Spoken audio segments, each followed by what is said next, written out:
ये मंगलाचरण कौन करेगा आज? मैं करूँगा ये जी। मोक्ष मार्गस्य नेतारं वेतारं कर्मभूभृतां व्यातारां दुष्टत्वानां वन्दे तत्कुलस्य वन्दे तत्कुलस्य वन्दे तत्कुलस्य। बोलिए नंदन सिद्ध परमेश्वर भगवान की जय।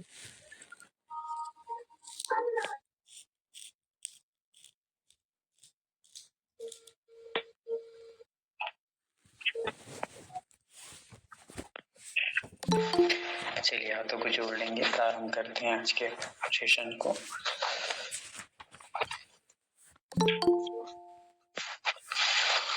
ओंकारं बिंदु संयुक्तं नित्यं ध्यायन्ति योगिनः कान्तं मोक्षदं चैव ओंकाराय नमो नमः। अरहमित्यक्षरं ब्रह्म वाचिकं परमेष्ठिनः सिद्धिचक्रस्य सद्बीजं सर्वथा प्रणमाम्यहम्। परम पूजनीय पंच परमेश्वरी भगवान की जय। देवाधिदेव एक हजार श्री आदिनाथ भगवान की जय। संत श्रोमणी आचार्य भगवान गुरुदेव विद्यासागर जी महामुनि राज की जय। पूज्य आचार्य भगवान श्री समय सागर जी महामुनि राज की जय। पूज्य गुरुवर श्री स्वभाव सागर जी महामुनि राज की जय। दौदशांग जनवाणी माता की जय। सभी को जय जी। वंदना भैया जी जय जिनेन्द्र। वंदना भैया जी सभी को जय जिनेन्द्र। वंदना भैया जी सभी को जय जिनेन्द्र। वंदना भैया जी सभी को जय जिनेन्द्र।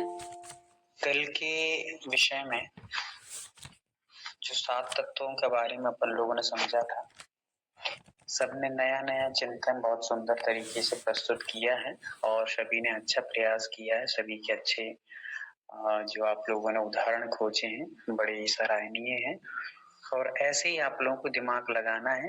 हर चीज में जो भी अपन उदाहरण देते हैं उस चीज में आपको उदाहरण लगा करके और भी नई नई चीजों को प्रस्तुतिकरण करने का प्रयास करना है।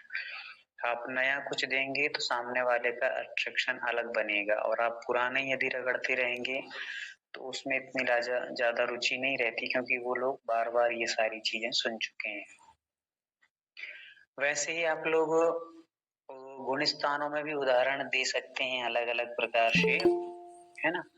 जहाँ भी जो उदाहरण अपना सेट हो जाए वैसा अपन उदाहरण दे सकते हैं। चलिए अगले क्रम में अपन आते हैं, थोड़ा सा समझ लेते हैं। यदि आप लोगों को जो 7 तत्वों के बारे में कल बताया था कुछ डाउट हो, लगा हो कि समझ नहीं आ रहा है, तो पुनः प्रयास कर सकते हैं पूछने का, पूछ लीजिएगा। वंदना भैया जी मैंने जो कल द्रव्य प्राण का और भाव प्राण का एग्जाम्पल दिया था वो सही था क्या, ये पूछना था। एक बार बता दीजिए क्या दिया था। एक मिनट।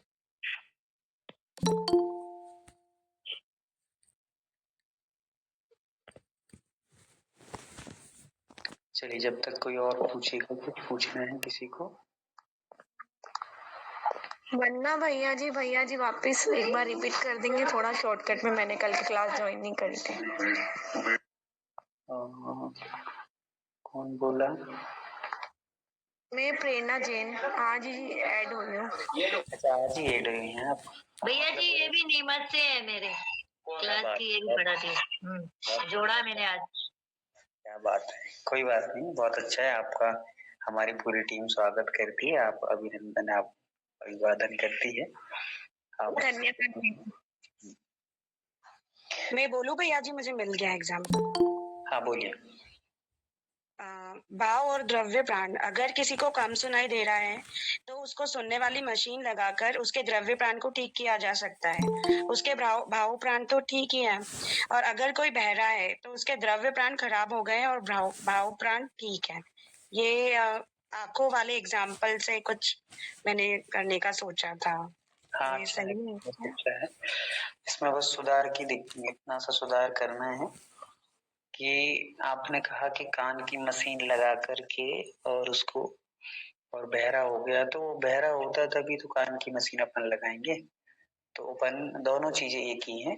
यदि वो कान की मशीन लगाई है, बहरा हुआ है, तब उसको कान की मशीन अपन लगाएंगे तो उसके अंदर का जो प्राण है, जिसको अपन भाव प्राण कहते हैं, मतलब कि उसके अंदर करंट पूरा आ रहा है, बस उसके जो बल्ब लगे हैं, ग्रहण करने की जो शक्ति है, बाहर से जो प्रस्तुतिकरण है, वो बस थोड़ा सा खराब हो गए। जैसे एग्जाम्पल पे मानिए कि अपन लोग माइक के सामने बोलते हैं, तो हमारे पास तो पूरी ताकत है, पर माइक के अंदर यदि वो सामर्थ्य नहीं है उसको प्रस्तुतकरण के लिए, तो फिर वो माइक की द्रव्य में खराबी है।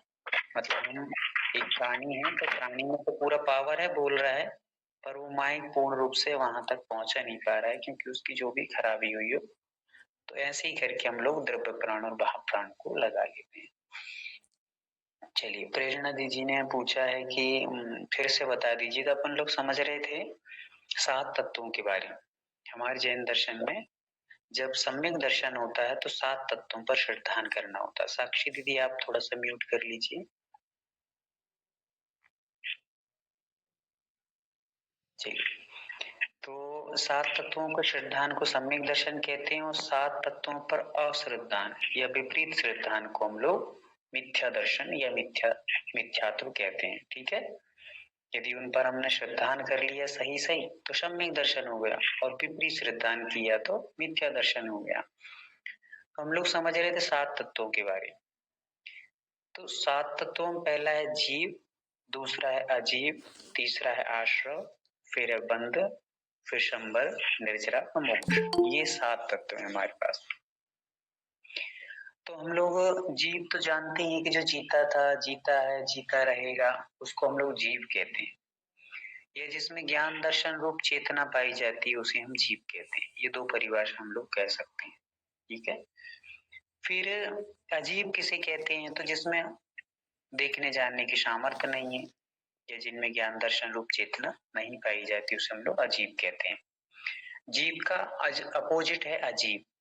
ठीक है, समझ में आ रहा है? जैसे किसी ने कहा कि ये भैया रात में भोजन नहीं करते, तो इसका अपोजिट क्या होगा? प्रेरणा दीदी बताइए, इसका अपोजिट क्या होगा?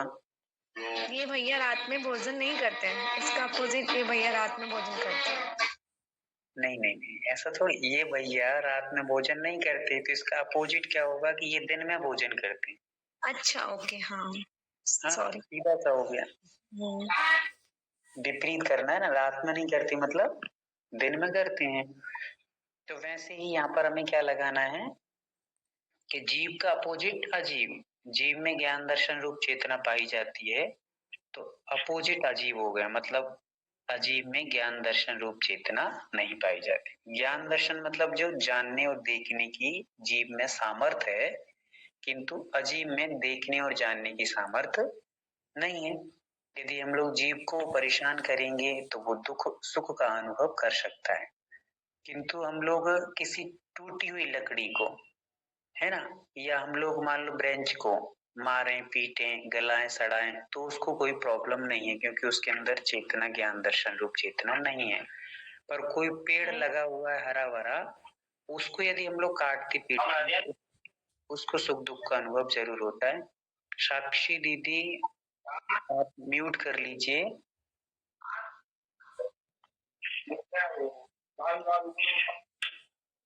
साक्षी दीदी, आपको आवाज आ रही है?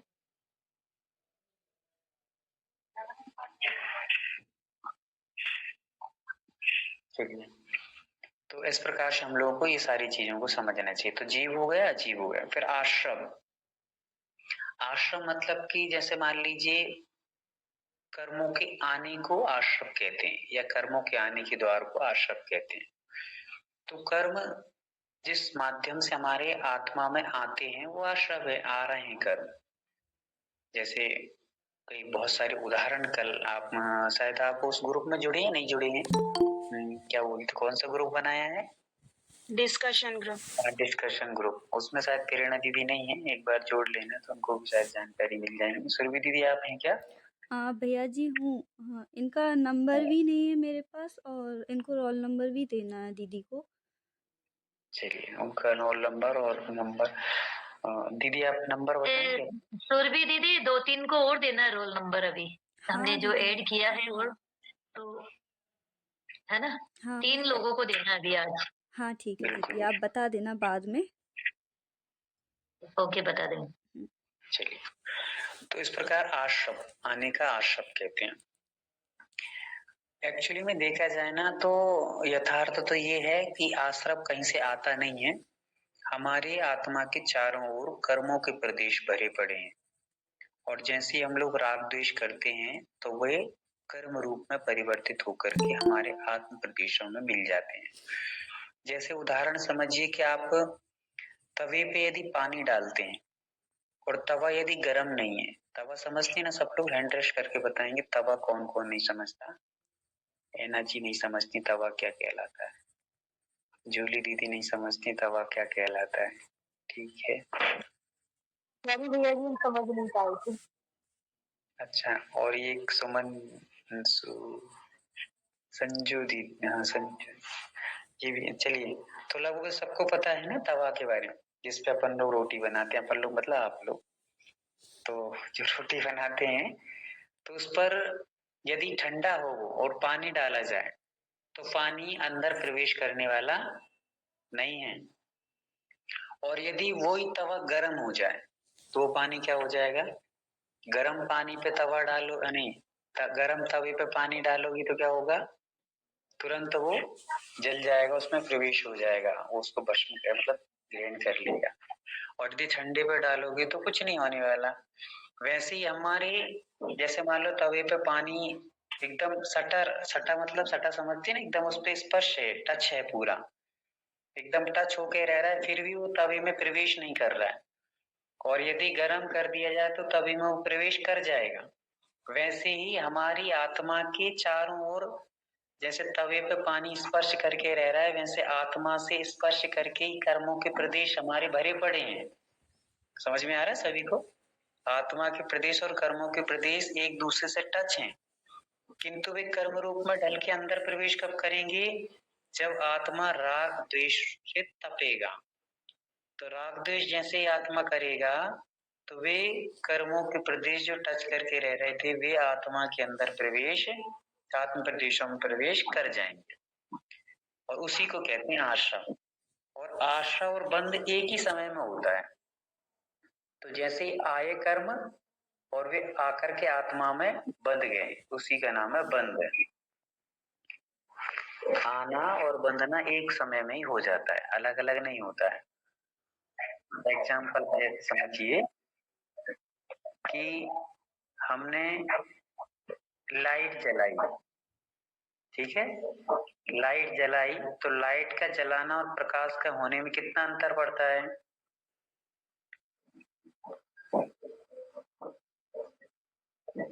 बताइए।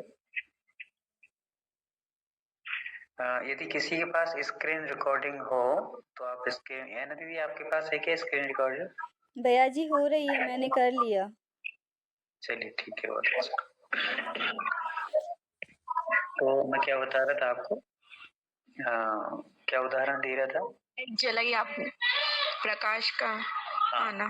तो हमने जैसी लाइट जलाई और प्रकाश का होना, इनमें कितना अंतर पड़ता है? तो अंतर पड़ता है कि नहीं पड़ता है कि एक साथ होता है लाइट का जलना और प्रकाश का होना? वंदना भैया एक जी। ही साथ होता है और क्या। हाँ भैया, कोमल भैया बोलिए ना। हाँ, एक ही मीन्स ज्यादा टाइम नहीं होता, कुछ नैनो सेकेंड्स का टाइम होता है। हाँ, तो वो एकदम कोई भी मायने नहीं रखता वो टाइम कहने का तात्पर्य। चलिए दूसरा एग्जांपल मैं आपसे पूछ रहा हूँ, लाइट का प्रकाश का हो गया, अपन ने लाइट जलाई और प्रकाश का होना एक साथ होता है। दूसरा एग्जाम ये है कि मान लीजिए जैसे आज कौन सा दिन है? रविवार। रविवार है। तो मुझे ये बताइए आपके रविवार का जाना और सोमवार का आना, इन दोनों के बीच में कितना अंतर पड़ेगा? 24 आवर्स। बहुत बढ़िया। एक सेकंड भी नहीं, एक सेकंड का भी नहीं, एक सेकंड भी नहीं, एक समय में होता है। रविवार का आना। क्या बोल रहे कमल भैया? अंतर मुहूर्त भी नहीं, एक समय, एक समय।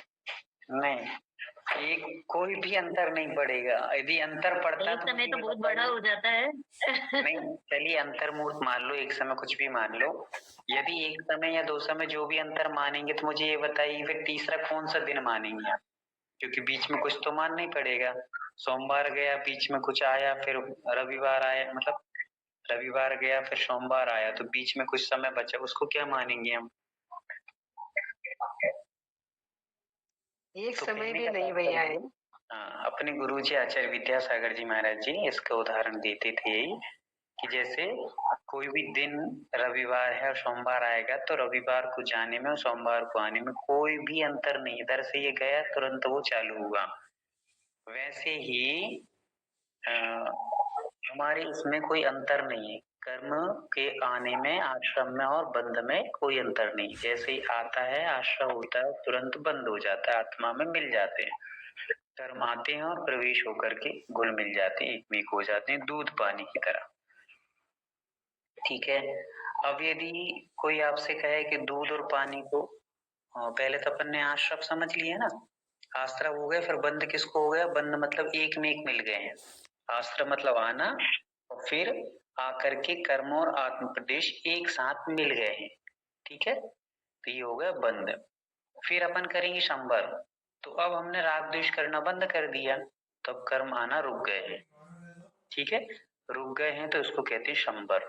कोई भी चीज आ रही है उसको रोक देना, वो संबर है। फिर उसके बाद आ गया है निर्जरा। तो अब हमने जो स्टॉक करके रख लिए कर्म पहले से, जो हमारे आत्मा में प्रवेश कर गए हैं, उन कर्मों को धीरे धीरे करके उनको आत्मा से दूर करते जाना, बाहर करते जाना, तो उसको कहते हैं निर्जरा। और वही धीरे धीरे निर्जरा करके जब पूरे कर्म हमारी आत्मा से विलुप्त हो जाएंगे, हट जाएंगे, दूर हो जाएंगे, तो आत्मा साफ स्वच्छ हो जाएगा। और वो साफ स्वच्छ आत्मा संसार में नहीं रुकता, फिर कहाँ चला जाएगा? मोक्ष में चला जाएगा। तो उसको कहते हैं मोक्ष। कर्मों से रहित आत्मा की स्थिति का नाम है मोक्ष। ठीक है, तो ये हमारे 7 तत्व हैं। किसको समझ में नहीं आए एक बार वो आपको हैंड रेस करके पूछ सकते हैं कि हमें नहीं आए।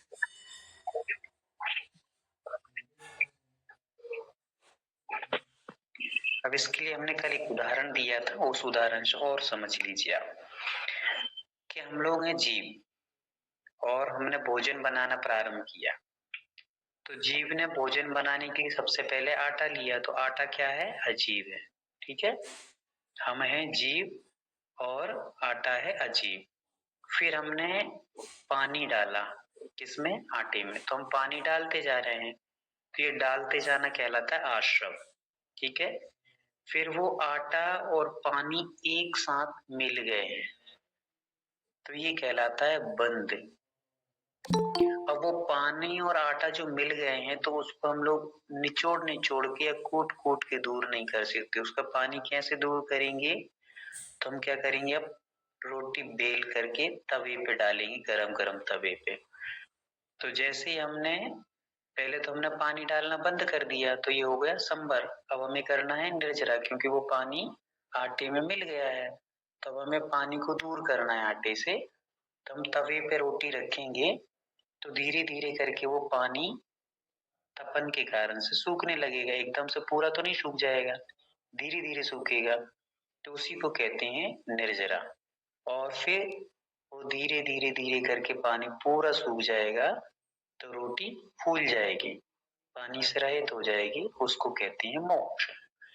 तो ऐसे ही हम लोग समझ सकते हैं। भैया जी और एक बार बोलिए। जी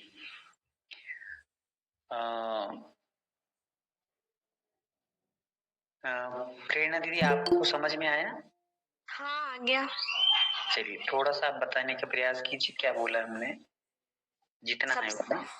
सबसे पहले जीव, उसके बाद आटा जो है वो अजीव है, और उसमें पानी डालेंगे तो आश्रव हो जाएगा।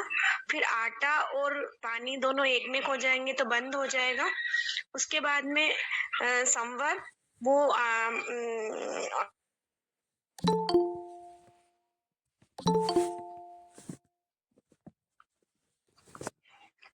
हेलो,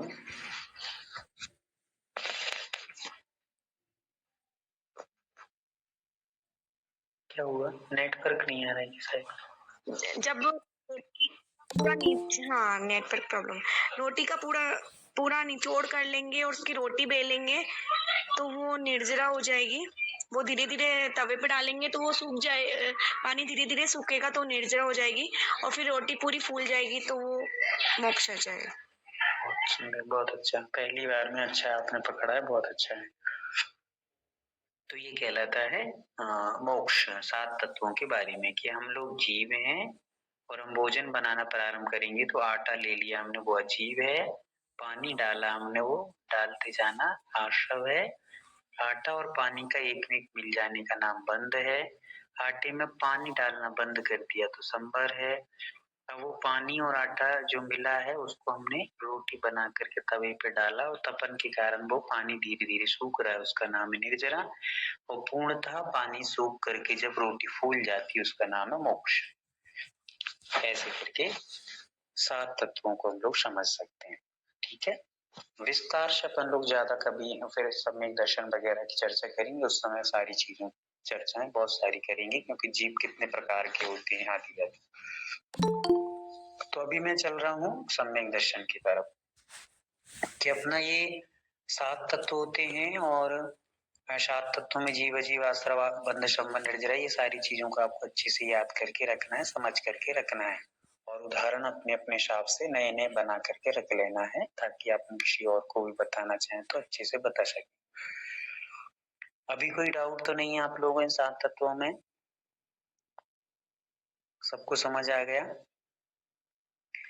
चलिए, अब कथन चल रहा था हमारा गुण स्थान का।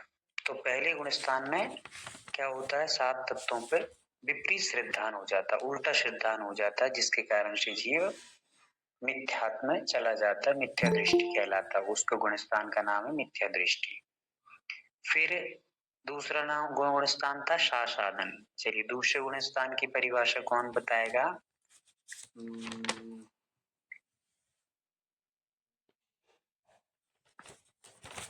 आवा दीदी आप भी बताइए। जी भैया जी, जय वंदना भैया जी। से प्लस असाधन बराबर सासाधन। से अर्थात सहित और आसाधन अर्थात विराधना। तो जहाँ सम्यक्त की विराधना सहित परिणाम पाए जाते हैं उसे सासाधन गुण स्थान कहते हैं। जैसे किसी के माध्यम से अगर हमारा जैसे श्रद्धान छूट गया है और दूसरे देवी देवता में श्रद्धान हो गया है तो सच्चे देव शास्त्र गुरु की विराधना करके वो नीचे गिर गया तो वो सीधे नीचे तो नहीं जाएगा, बीच में ही रह जाएगा। तो वो न तो मिथ्यात्व में रहेगा और न ही सम्यक्त्व में रहेगा। तो ये गुण स्थान का नाम है सासाधन। बहुत सुंदर। सासाधन गुण स्थान दो शब्दों को मिलकर के बना है, सा प्लस आसाधन। सा का अर्थ हो जाता है सहित और आसाधन का अर्थ होता है विराधना। तो विराधना से सहित जीव है। कैसा सहित है? दूसरे गुण स्थान में कैसा जीव बैठा है? विराधना सहित। किसकी विराधना? सम्यक दर्शन की विराधना। मतलब कोई भी जीव सीधा का सीधा पहले गुण स्थान से दूसरे गुण स्थान में नहीं जाता। पहले गुण स्थान में कहा जाएगा? तो किसी ने सम्यक दर्शन प्राप्त कर लिया तो वो चौथे गुण स्थान में चला गया। अब चौथे गुण स्थान में वो रहा थोड़ी देर और उसने पुराने संस्कार उसके जो बने थे कसाय आदि के, उसके कारण से किसी मिथ्या देवी देवता की आराधना में पुनः लग गया। तो सम्यक देवी देवता का आराधना में विराधना हो गई है ना। जब हम लोग विपरीत मार्ग में जाएंगे तो सही मार्ग की विराधना हो जाती है। यदि हम मोह करेंगे तो मोक्ष की विराधना होगी कि नहीं होगी? बताइए, है ना। यदि मान लीजिए कोई महाराज जी हैं, वो सामायिक को छोड़कर किसी से बातें करने लगे तो उन्होंने सामायिक की क्या कर दी? विराधना कर दी।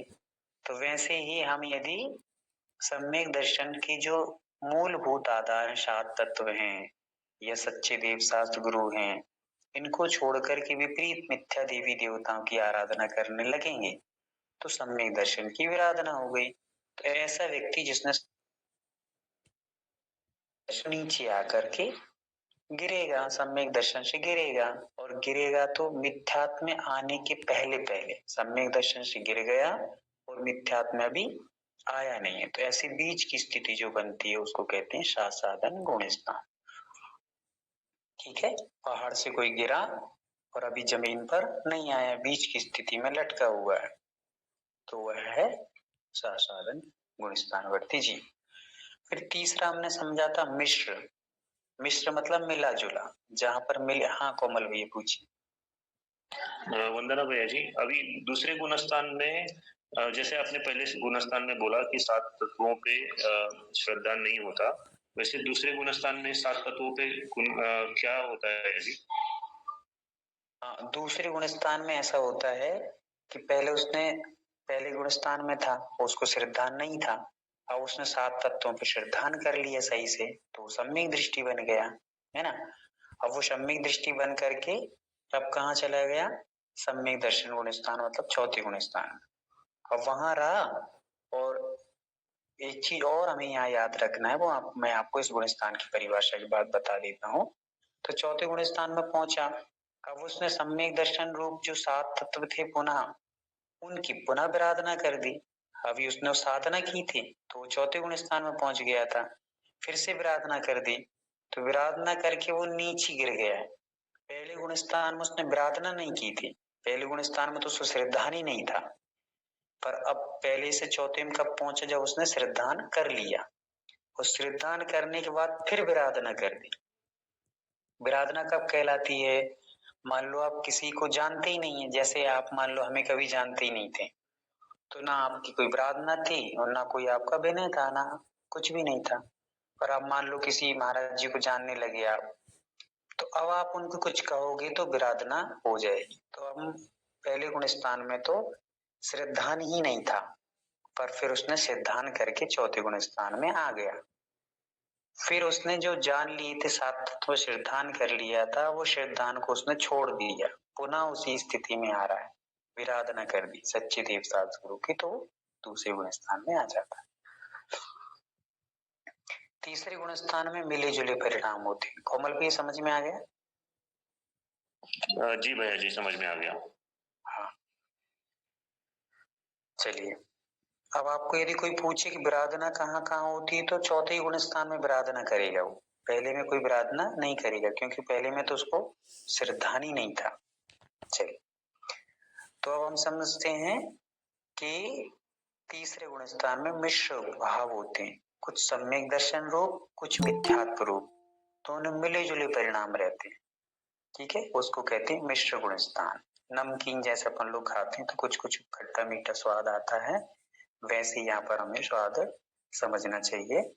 और गुड़ और दही का उदाहरण आता है ग्रंथों में, उसी का उदाहरण दिया है, पर वो मैं इसलिए नहीं देता है कि कई लोग ये ना समझ लें कि गुड़ और दही खाने में कोई दिक्कत नहीं, यह अवक्ष है, कभी खाना नहीं चाहिए।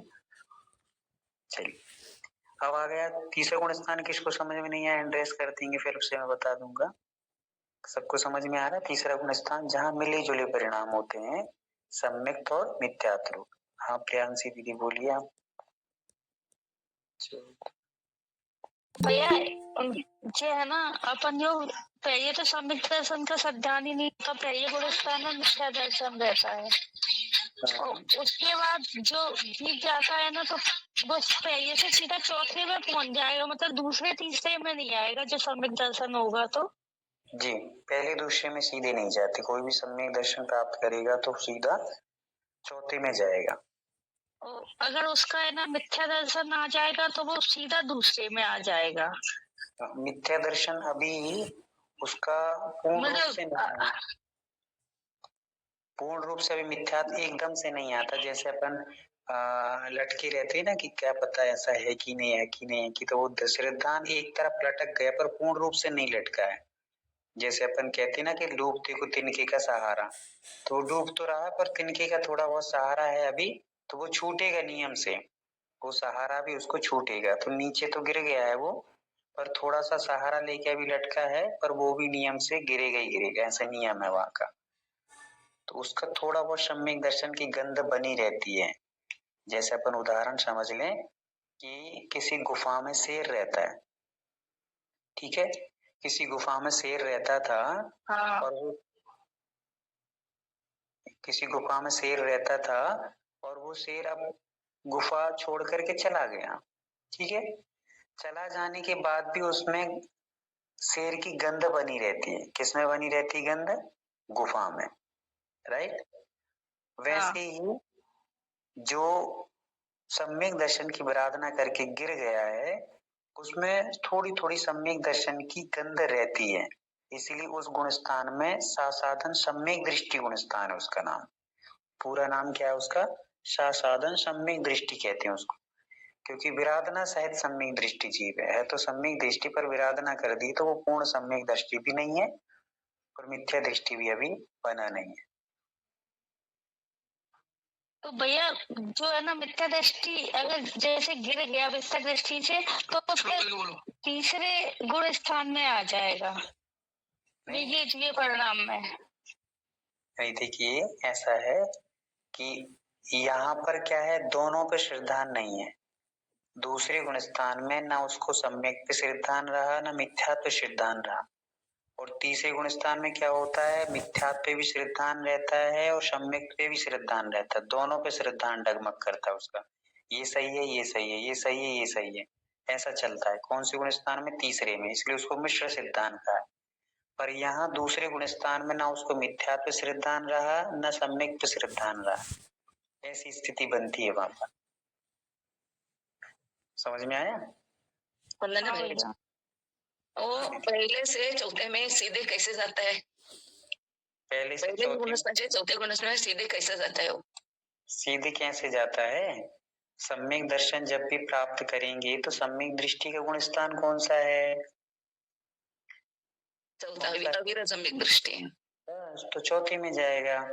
अभी आपको आगे चल करके ये गुण स्थान जब हो जाएंगे तो आपको ये भी बताया जाएगा कि पहले गुण स्थान से कौन कौन से गुण स्थान में व्यक्ति जा सकता है। पहले गुण स्थान वाला यदि सीधा दीक्षा धारण कर ले, सम्यक दर्शन के साथ में दीक्षा धारण कर ले वो, तो पहले से सीधा सातवें में चला जाएगा। कहाँ चला जाएगा? सातवें में। और यदि पहले ही वाला कोई सम्यक दर्शन के साथ में क्षुल्लक एलक आदि का बन जाए तो पांचवें गुण स्थान में चला जाएगा। और यदि पहले ही वाला सम्यक दर्शन अकेले ही प्राप्त करे, व्रत धारण ना करे, तो चौथे गुण स्थान में चला जाएगा। ऐसे जा सकते हैं। आगे बताएंगे आपको सारी चीजें एक वीडियो के माध्यम से। थोड़े दिन आप बस इस परिभाषा को पहले समझ लीजिए, फिर आपको सारी गुण स्थान में डिफरेंस क्या है वो समझ में आपको आ गया कि नहीं आया? फिर से मैं बता रहा हूँ एक बार कि दूसरे गुण स्थान में उसको दोनों पे श्रद्धान नहीं रहा है, ठीक है, और तीसरे गुण स्थान में उसको दोनों पे एक साथ श्रद्धान होता है, इधर भी होता है इधर भी होता है, इसलिए उसको मिश्र कहा है। और दूसरे गुण स्थान में उसको दोनों पे श्रद्धान नहीं है, किंतु वो नियम से मिथ्या पे श्रद्धान करेगा और नियम से मिथ्या दृष्टान मतलब पहले गुण स्थान में आएगा, ऐसा है। और दूसरे का गुण स्थान का जो काल है, समय है, बहुत छोटा समय है, आप पलक भी नहीं झपका पाएंगे, इतना सा समय, इससे भी कम समय है दूसरे गुण स्थान में रहने का, इसलिए उसमें ज्यादा विकल्प नहीं करना चाहिए। यदि दूसरे गुण स्थान में कोई जीव आएगा गिर के तो कितना समय रह सकता है? तो एक समय से लेके 6 आवली, मतलब आपकी पलक भी नहीं झपक पाएंगी। अभी समय भी सबका बताएंगे कि कितना कितना समय सारे गुण स्थानों का होता है, मतलब पलक झपकने के बराबर भी नहीं रुकता जीव, थोड़े समय को रुकेगा और फिर पहले में ही आ जाएगा। ऐसा नहीं है कि अपन साल भर तक वहां दूसरे गुण स्थान में रुके रहेंगे, नहीं, एक झटके के साथ। जैसे मान लीजिए आपसे मैं पूछ रहा हूँ कि अपन ने यदि छत से कोई पत्थर फेंका तो बीच में रुकने में कितना टाइम लगेगा जमीन पे आने में उसको? एक मतलब बहुत कम समय लगेगा। बस ऐसे ही समझ लीजिए कि वो सम्यक दर्शन से गिरेगा और थोड़े समय के लिए बीच की जो स्थिति बनेगी सासाधन कहलाएगी, बाकी फिर वो नीचे धड़ाम से मिथ्यात्व में गिरेगा ही गिरेगा। ज्यादा टाइम नहीं लगता, बहुत समय नहीं रुकते हैं उसमें, ठीक है। समझ में आ रहा हो तो आप लोग अपना हैंड उठा करके बताते जाएंगे, नहीं आ रहा हो तो फिर अपन फिर से चलेंगे यात्रा पे। भैया जी वंदना। हाँ भैया, थोड़ा सा पूछना था। अभी आपने जो बोला कि सम्यक की वंदना करेंगे तो नीचे गिर जाएंगे दूसरे इसमें। तो मैं थोड़ा सा कंफ्यूज हूँ, ये सिर्फ दर्शन को लेके ही गुणस्थान चेंज होते हैं क्या? फिर वो मान माया क्रोध और इसको लेके भी गुणस्थान चेंज होते रहते हैं कि सिर्फ हमने मिथ्यात्व का दर्शन किया इसलिए गुणस्थान हमारे गिरते हैं और फिर हम अपने जिनवानी को नहीं तो सम्यक दृष्टि को मानने लगे और उनके ही दर्शन किया तभी गुणस्थान बढ़ते हैं क्या? मान माया क्रोध और लोभ करने से ही गुणस्थान चेंज होते रहते हैं? हाँ, बहुत अच्छा। देखिए, अपन ने पहले इस चीज को समझा था एक बार कि गुण किसे कहते हैं? कसायों की मंदता का नाम गुण है। तो हमारे गुणस्थान तो कसाय के माध्यम से चढ़ते हैं और नीचे आते हैं। अपन ने गुणस्थान की परिभाषा ही समझी थी कि मोह और योग के निमित्त से हमारे आत्मा के परिणामों में जो उतार या चढ़ाव होता है। उतार मतलब नीचे आना, परिणामों की निर्मलता का अभाव होना, और उतार मतलब ऊपर चढ़ाव मतलब ऊपर चढ़ना, विशुद्धि होना, हमारे परिणामों की विशुद्धि। परिणाम विशुद्धि कब आती है? कसायों की मंदता से आती है। तो यहाँ पर क्या हुआ है, जो भी हमारा अश्रद्धान, आपको ऐसा लग रहा है कि अश्रद्धान कोई नई चीज है और क्रोध मान माया लोभ कुछ नई चीज है। जब भी हमारा देव शास्त्र गुरु पे अश्रद्धान बनेगा तो ये क्रोध मान माया लोभ ये चार ही कारण बनेंगे। ठीक है ना? कैसे बनेंगे? जैसे मान लीजिए कि आपने किसी मित्र को समझाया कि भाई देखो, तुम्हारे ये देवी देवता को जो पूजते हो तुम, ये सब ऐसे हैं वैसे हैं वैसे हैं। तो वो और क्रोधित होकर के कहेगा तुम्हारे ऐसे हैं वैसे हैं और हम तो करेंगे, और जबरदस्ती करेगा, तो वो और ज्यादा उसमें चला जाएगा। तो या तो मिथ्यात्व में हम लोग चले जाते हैं, क्रोध मान माया लोग ये चार कहीं ना कहीं कारण बनते हैं। तो लोभ का कारण बन जाता है। लोभ के कारण भी कि भाई चलो हमारा इनसे ये काम बनता है वो काम बनता है, तुम्हारे देवी देवता पूजने से हमारा क्या बनता है? कुछ भी नहीं बनता। तो ये तो रक्षा करते हैं, ये रक्षक हैं, ये हमारे रक्षक देवी देवता हैं, या हमारे कुल देवी देवता हैं, इनसे हमारी रक्षा हो रही है, इनसे हमारा परिवार चलता है, इनसे हमारी धन दौलत बढ़ती है, दुकान चलती है। ये कहीं ना कहीं लोभ प्रेरणा मिलेगी। तो ये चार कारण ही हमारे परिणामों में विशुद्धि और अशुद्धि का कारण बन जाते हैं। तो आपने कहा कि 7 तत्वों के सिद्धांत से सम्यक दर्शन होता है, और एक तरफ आप कह रहे हैं कि कसायों की मंदता से सम्यक दर्शन होता है। तो एक ही चीज है, जब तक कसाय मंद नहीं होंगी तब तक हमारे अंदर सच्चे देव सासुर प्रति और 7 तत्वों के प्रति श्रद्धा नहीं बनेगा। समझ में आ रहा है? जैसे कि जीव तत्व है, तो जीव तत्व हम श्रद्धान कब करेंगे? जब हमारा क्रोध मान अनंतानुबंधी जो क्रोध मान माया लोभ हैं, और साथ में दर्शन मोहिनी की 3 प्रकृतियां होती हैं, मिथ्या सम्यक मिथ्या सम्यक। ये थोड़ा सा क्या है, कठिन विषय हो जाएगा आप लोगों को, इसलिए मैं भी ज्यादा कठिन खोल नहीं रहा हूँ। ये 7 जो प्रकृति होती हैं, इन 7 प्रकृतियां कौन कौन सी? मिथ्यात्व, सम्यक मिथ्यात्व और सम्यक, फिर अनंतानुबंधी क्रोध मान माया लोभ, 7 प्रकृतियां। इनके 6 उपसम और उपसम से ही हमें सम्यक दर्शन की प्राप्ति होती है, जो हम आगे चल के समझेंगे। अभी तो आप ये समझिए कि क्रोध मान माया लोभ जो कसाय हैं, उनसे हमारी आत्मा में विशुद्धि बढ़ती है, और विशुद्धि के माध्यम से हमारे अंदर सरलता सहजता आती है, और हम सच्ची चीजों को पहचानने लगते हैं। एग्जाम्पल 4 समझिए, आपके आईने में यदि कुछ गंदगी लगी, तो गंदगी लगी है, जब तक आप उस गंदगी को साफ नहीं करेंगे तो आपके चेहरा आदि जो भी चीजें हैं वो झलकने वाली सही से नहीं है। तो जैसे हम क्रोध मान माया लोभ हमारी आत्मा में लगे रहेंगे तो हमें ये 7 तत्व सही से दिखने वाले नहीं, सही से इन पे श्रद्धान बनने वाला नहीं। इसलिए सम्यक दृष्टि नाम ही इतना सुंदर है, सम्यक दृष्टि। आवाज आ रही है आप लोगों को? हाँ, तो हाँ, सम्यक दृष्टि, सम्यक मतलब यथार्थ, रियलिटी, सही सही, जो जैसा है वैसा। दृष्टि, दृष्टि मतलब श्रद्धान, जो वस्तु जैसी है वैसा श्रद्धान बन जाने का नाम ही सम्यक दर्शन। वो कब बनेगी? जब हमारे आत्मा के परिणामों में अशुद्धि हटेगी और विशुद्धि बढ़ेगी। कैसे बढ़ेगी, कैसे हटेगी? तो हमने एग्जाम्पल समझ लिया कि आईने पे यदि कुछ लगा था, उसको हमने साफ कर दिया, तो जैसे ही साफ किया तो सारे पदार्थ हमें सही सही दिखने लगे कि ये हमारा गिलास दिखने लगा, उसमें हमारा चेहरा, हमारी नाक, कान, आंख व्यवस्थित दिखने लगी। तो आत्मा को गंदा कौन करके रखा है? कसाय। कसाय को जैसे ही साफ करेंगे तो हमारे चार तत्व अपने आप हमें सही सही दिखने लगे कि हाँ ये जीव है, ये अजीव है, ये बंद है। हाँ, सारी चीजें एक साथ समझ में आने लगेंगी, और जब हमें सही सही दिखने लगेगा तो हम लोग अपनी चीजों को ग्रहण कर लेंगे कि ये हमारे काम की है, ये हमारे काम की नहीं है। समझ में आ रहा है? कोमल भी ये समझ में आया आपको? जी भैया जी, धन्यवाद। तो ये कसाएं हमारी आत्मा को गंदा करती हैं, आईने की तरह। आईना गंदा हो जाता है वैसे ही, और कसाए की गंदगी साफ होती, सात तत्वों का सिद्धांत हमें बनता है। सात पदार्थ हमें व्यवस्थित दिखने लगते हैं, तत्व हमें व्यवस्थित दिखने लगते हैं, और फिर हम उन पर श्रद्धान कर लेते हैं।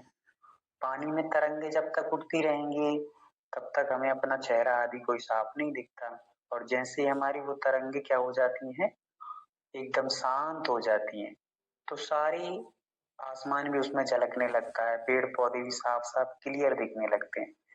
वैसे ही हमारे अंदर क्रोध, मान, माया की तरंगे जब तक उठती रहेंगी तब तक हमें सात तत्व समझ में आने वाले नहीं है, है ना? ऐसा समझ लीजिए, आईना यदि फूट जाए तो उसमें हमारे कितने चेहरे दिखेंगे? 7-8, कितने सारे चेहरे, जितने टुकड़े टुकड़े में वो बटा होगा आईना, उतने टुकड़े दिखेंगे। तो इतने तो हम है नहीं है, तो ये गलत दिखा रहा है। क्यों गलत दिखा रहा है? क्योंकि आईना फूटा हुआ है।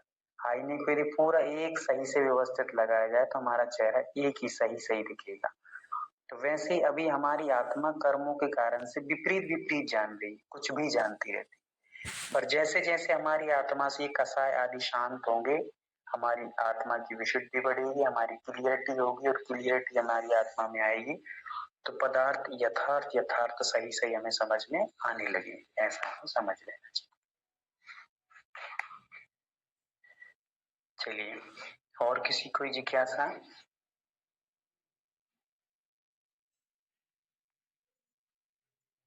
नहीं है। आगे चलते हैं। ये हो गया हमारा सम्यक दर्शन पे चौथा गुण स्थान। तीसरा हो गया चौथा गुण स्थान। चौथा गुण स्थान अविरत सम्यक दृष्टि, वृत्तों से रहित सम्यक दृष्टि के गुण स्थान को अविरत सम्यक दृष्टि कहते हैं। फिर अपना हो गया था पांचवा गुण स्थान, कौन सा? संयमा संयम। तो संयम प्लस असंयम, दो शब्दों को मिलकर के क्या बना है? संयम संयम गुण स्थान बना है पांचवा, जिसके 3-4 नाम है: संयम संयम, वृत्ताव्रत, देशव्रत या अणुव्रत। तो संयम प्लस असंयम दो चीजें हैं वहां पे। संयम क्यों है कोमल भैया? संयम क्यों है वहां पर? त्रस्त जीव का घात नहीं करते हैं। हाँ, बहुत सुंदर। जीवों की हिंसा का त्याग होने के कारण से उनको संयम है। और असंयम क्यों है कोमल भैया? जी भैया जी, असंयम क्यों है वहां पर? भैया जी याद नहीं आ रहा है। हाँ, स्थावर जीवों की हिंसा, स्थावर जीवों की हिंसा नहीं करने से, हिंसा करने से उनका त्याग नहीं है। कृष्ण हिंसा का तो त्याग हो गया है, स्थावर हिंसा का त्याग ना होने से वहां पे असंयम है। तो संयम भी है और असंयम भी है।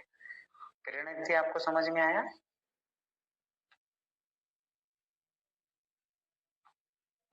वो लेफ्ट हो गई भैया जी। चलिए, कोई दिक्कत नहीं।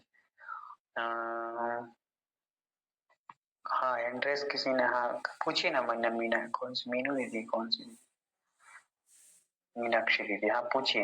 एड्रेस जिन्होंने किया है पूछ सकते हैं, अनम्यूट कर। नहीं भैया जी, बोलने के लिए किया था, पूछने के लिए नहीं। तो बोलने के लिए किया था, तो हम म्यूट हो जाते हैं, आप बोलिए। हाँ भैया जी, कुछ बोलना हो तो बोलिए ना, बोल सकते हैं। क्या बोलना है आपको? नहीं आपने क्वेश्चन पूछा था ना ये देशरथ का, कि इसकी डेफिनेशन बताना है कि त्रस जीवो ये त्रस हिंसा का तो पूर्ण त्याग है, किंतु स्थावर का त्याग नहीं है, ये बोलने के लिए किया था। बहुत अच्छा। तो संयम असंयम दोनों चीजें बहुत कठिन नहीं है, पर आप लोग थोड़ा सा उसको अच्छे दिमाग पूर्वक समझ लें एक बार, तो ये कठिन भी नहीं है। आप कठिन परिभाषा जब आगम ग्रंथ पढ़ोगे, आप लोग उनमें जो परिभाषाएं पढ़ोगे तो आपके दिमाग से बहुत बाहर चली जाएंगी। पर यहाँ पर जो आपको बच्चों जैसी परिभाषाएं बताई जा रही हैं, ये एकदम सहज है कि संयम क्यों है, क्योंकि त्रिसंसा के त्यागी हैं। असंयम क्यों है, क्योंकि वे स्थावर हिंसा के त्यागी नहीं है। ठीक है, ऐसा समझ लेना चाहिए। तो यही है कि संयम भी है और असंयम भी है। अब मान लीजिए जैसे हम आपसे पूछें कि किसी की एंगेजमेंट हो गई, क्या हो गई, एंगेजमेंट हुई, तब वो क्या है, पति भी है और पति नहीं भी है। एक अपेक्षा से है क्योंकि भाई अभी कुछ हिस्से में तो हो चुकी है, पर अभी पूर्णतः जो भी रस्में रहती वो नहीं हुई है, तो इस अपेक्षा से वो विवाहित अभी है भी नहीं है, विवाहित भी है और विवाहित नहीं भी है। तो ऐसी जहां जहां दोनों चीजें हैं, उस चीज को अपन लोग ले लेते हैं। संयम भी है, असंयम भी है, इसलिए उसको संयम असंयम गुण स्थान कह दिया गया है। अब आगे चलते हैं। फिर चौथा, पांचवा, छठवां गुण स्थान प्रमत्त संयत। प्रमत्त मतलब प्रमाद और संयत मतलब संयमी जीव, मुनि महाराज। तो जहां प्रमाद सहित महावृत्ति पाए जाते हैं,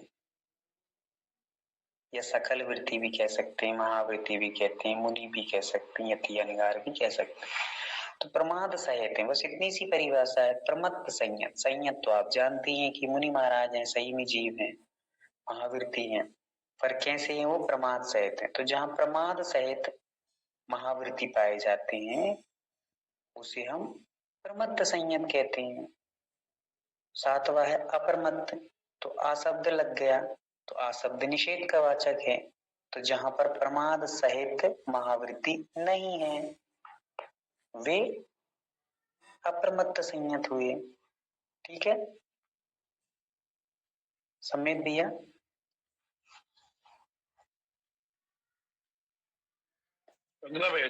हाँ भैया बताइए, अप्रमत्त की परिभाषा क्या बनेगी? मतलब प्रमाद रहित जो संयमी है वो अप्रमत्त संयमी में रहेंगे। मतलब मुनि महाराज जो जिनमें प्रमत्त नहीं है, तो हाँ। वो अप्रमत्त संयत में आएंगे। बहुत सुंदर। अच्छा, क्षुल्लक एलक और मुनि महाराज में क्या अंतर है समेत भैया? क्षुल्लक एलक जो देश वृत्ति है, जिनका त्रस हिंसा का तो त्याग है, लेकिन स्थवर हिंसा का त्याग नहीं है, स्थावर हिंसा का त्याग नहीं है। और मुनि महाराज जो है उनका दोनों हिंसा का त्याग। क्या बात है, बहुत सुंदर, बहुत बढ़िया, बहुत अच्छा, अति उत्तम।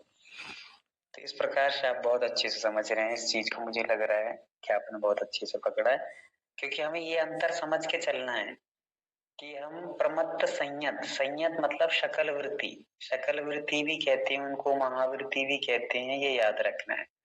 और जो देश वृत्ति होते हैं उनको क्या कहते हैं, अणुवृत्ति और देश वृत्ति, संयम संयम और वृत्तावृत्त, ये ध्यान रखना है। तो वहां संयत कहा है, तो संयत मतलब शकल वृत्ति। तो जो मुनि महाराज हैं वे प्रमाद से रहित हैं, ऐसा हम समझ गए हैं। तो ये हो गया। अब थोड़ा सा दिमाग लगाएंगे, थोड़ा सा व्यवस्थित बैठ जाएंगे। थोड़ा कठिन तो नहीं है, पर एकदम अब पहले से सरल विषय प्रारंभ होने वाला है। इस सातवें गुणस्थान के दो भेद हैं। कितने भेद हैं? दो भेद हैं। कोमल भी ये चले गए क्या? नहीं भैया जी, मैं ज्वाइन हूँ। मैं अभी मेरे सिस्टर के मोबाइल से, धनश्री के मोबाइल से ज्वाइन हुई। अच्छा, हाँ, कोई दिक्कत। चलिए, तो क्या बता रहा था मैं कि सातवें गुणस्थान के दो भेद हैं। एक को कहते हैं स्वस्थान अप्रमत्त, स्वस्थान। स्वस्थान का अर्थ हमें 100 वाला 100 नहीं लिखना है, आधा सा और वा स्थान, और दूसरा है सातिशय अप्रमत्त। ये दो भेद हैं। मुनि महाराजों में इस प्रकार सातवें गुण स्थान में दो प्रकार के मुनि महाराज पाए जाते हैं, पर ये दो भेद चतुर्थ काल में पाए जाते हैं। फिलहाल में पंचम काल में ये दो भेद नहीं है। कैसे हैं ये दोनों भेदों का, कैसे हम डिफरेंस करेंगे? तो हम इनको ऐसे डिफरेंस करेंगे कि स्वस्थान का अर्थ होता है जो अपने ही स्थान में रचे बचे रहते। लिखना नहीं है अभी, पहले सुन लीजिए फिर मैं लिखाऊंगा, आप समझिए पहले। स्वस्थान अप्रमत्त किसे कहते हैं? जो अपने स्थान में रचे बचे रहते, मतलब छठवें सातवें गुण स्थान में आते जाते रहते हैं। ये मुनि महाराजों में एक विशेषता होती है कि जो हमने सातवां और छठवां गुण स्थान समझा है, ये दिन में असंख्यात बार, कितनी बार? असंख्यात बार मुनि महाराज छठवें सातवें गुण स्थान में झूलते रहते हैं। जैसे झूले में झूलते हैं ना अपन लोग, वैसे ही छठवें में रहेंगे फिर सातवें में चले जाएंगे, फिर सातवें में रहेंगे तो छठवें में जाएंगे, छठवें में जाएंगे सातवें में। अब प्रश्न आपको उठ सकता है कि ऐसा क्यों होता है, छठवें सातवें में क्यों जाते हैं? तो वो इसलिए जाते हैं कि जैसे मान लीजिए कोई मुनि महाराज हैं, आहार कर रहे हैं, और आहार कर रहे हैं, अंजलि में हमने उनको आहार दिया, जल दिया या कोई भी सब्जी दी या कुछ भी दिया, तो वो शोधन कर रहे हैं। क्या कर रहे हैं? शोधन कर रहे हैं। जब तक वो शोधन करेंगे तब तक उनका सातवां गुण स्थान है। कौन सा है? सातवां। और जैसे ही वो मुख में अपने भोजन को डालेंगे तो छठवां हो जाएगा। अब बताइए, अक्षय भैया आप जुड़े हैं? आदिश भैया, आदिश भैया नहीं शायद आज।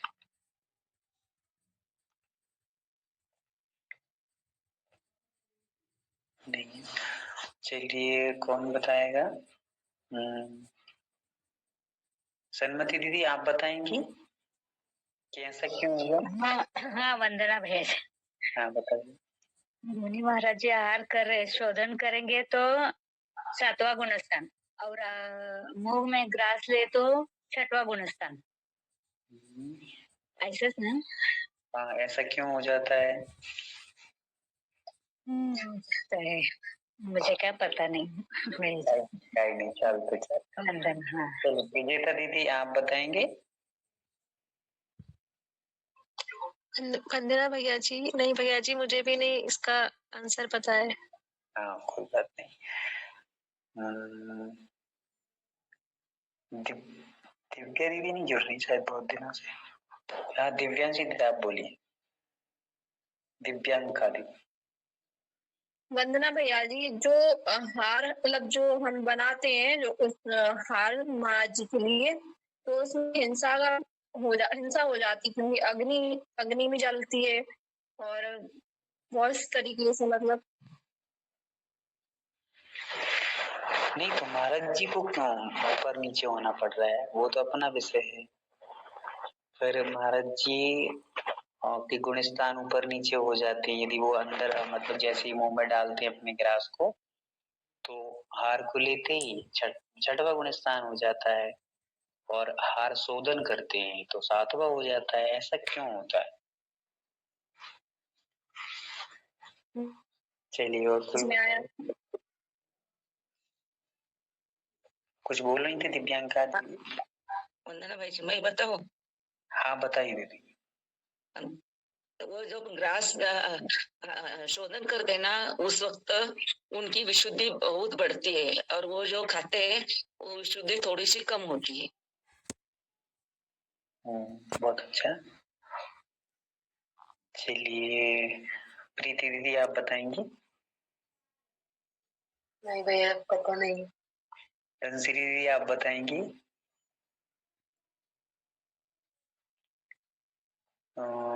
रत्ना दीदी आप बताएंगी।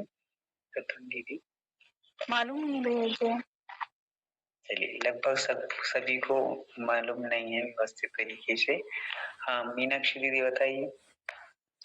भैया जी जब वो मुख में लेते हैं ना तो वहाँ प्रमाद आ जाते हैं, जैसे रसना इंद्री के द्वारा जैसे प्रमाद सहित हो जाते हैं तो छठे गुण स्थान में आ जाते हैं वापस। जैसे आपने लिखवाए ना 15 प्रमाद, ये स्पर्शन रसना, तो रसना इंद्री के द्वारा जब वो मुख में डालते तो फिर वो रसना इंद्री वो क्या बोलते हैं ना, हाँ, रसना इंद्री में वो भोजन चबाते हैं तो फिर वो प्रमाद आ जाता है, ऐसे ही कुछ।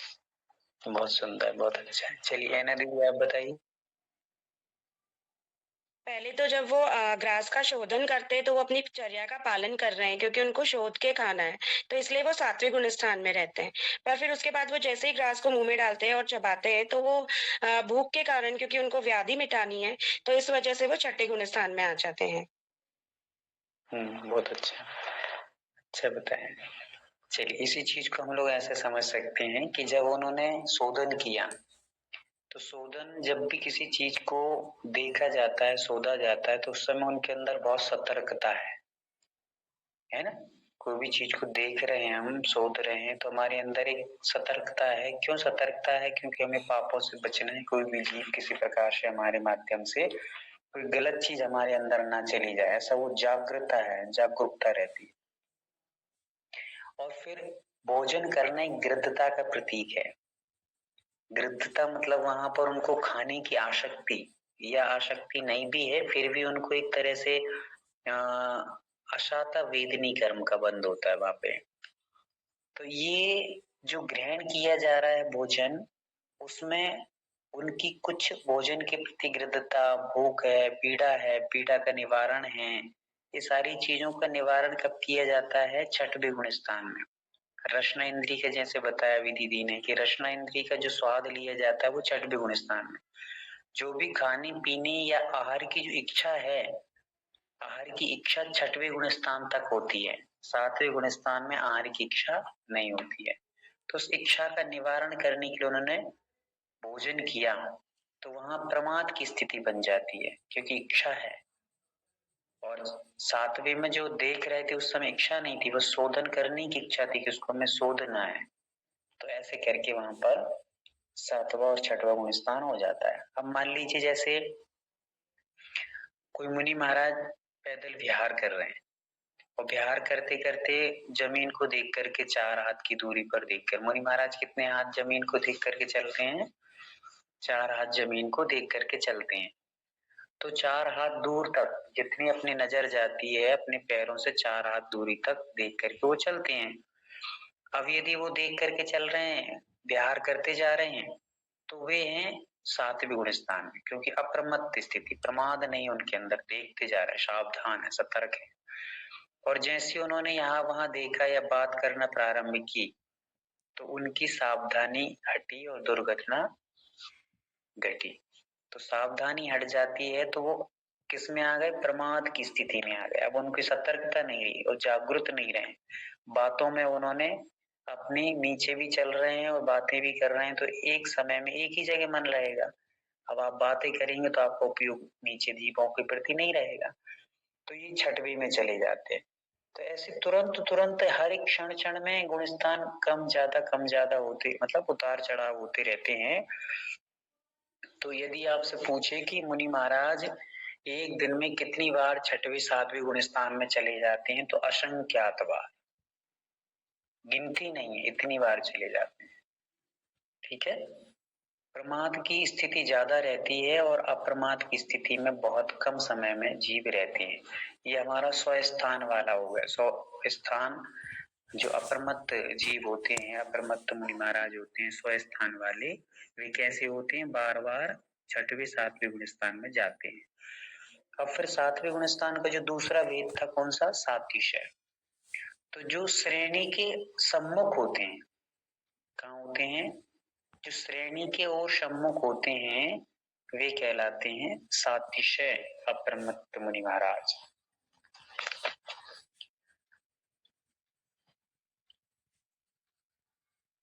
इन चीजों से आपको सारी चीजों की नॉलेज मिलेगी कि मुनि महाराज कैसे चढ़ते हैं, कैसे उतरते हैं, हमारा कैसे चढ़ना उतरना होता है, सारी चीजें।